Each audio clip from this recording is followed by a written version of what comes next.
I'm going to turn your phone's selfie camera on using telekinesis in 3, 2, 1. Okay, that's not you, but he is your cousin.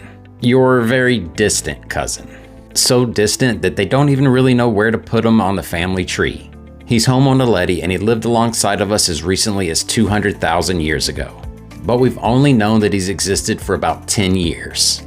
He had hands designed for climbing and feet designed for walking. And although he only had a brain the size of an orange, he had the intelligence and the ability to control fire. But thanks to flashlights, we learned of his existence in 2013, when 2 cavers entered an unexplored chamber of the Rising Star cave system in the Cradle of Humanity area of South Africa, which was between 100 to 130 feet below the surface. Getting to this deep underground discovery required that they squeeze themselves through a 10-inch tall Superman's crawl, scale to the top of the dragon's back, and drop themselves down a narrow 7-inch wide, 40-foot long vertical shaft, where a discovery of a lifetime was waiting on them. Because within the Naledi chamber, the bones of a long-lost hominid greeted them. Bones of their young and old, bones of their men and women, and bones of their short and shorter, compared to us at least. Because they weren't over 5 foot tall or 100 pounds soaking wet. But why would Homo Naledi travel so deep into this cave system? That's when Lee Berger and the underground astronauts got involved. After they entered the chamber and excavated 1 square meter of the floor, they found hundreds of bones from at least 15 occupants, which led them to believe that this is where they disposed of their dead.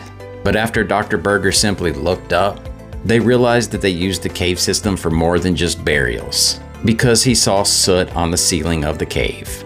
What followed was the discovery of stones arranged in what looked like a hearth, some charcoal, and some burnt antelope bones, which is evidence of active use and control of fire by Homo Naledi, which Dr. Berger recently announced in this Carnegie presentation.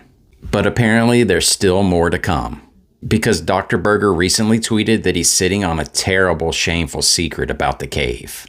3 secrets to be exact. Secrets that are bigger than our cousin's use of fire. And I like to make guesses, so I'm going to say it's a stone tool, art, and maybe DNA. Because if we can learn that much about Homo Naledi just by looking up, imagine how much we can learn about them and their relationship to us by looking within. I gotta say, it's a great time to be alive to be able to witness these scientific discoveries, while simultaneously having the tools at our disposal to reach back into our ancient past to try to understand ourselves. So make sure you give Dr. Berger a follow so you don't miss what he has in store in the future.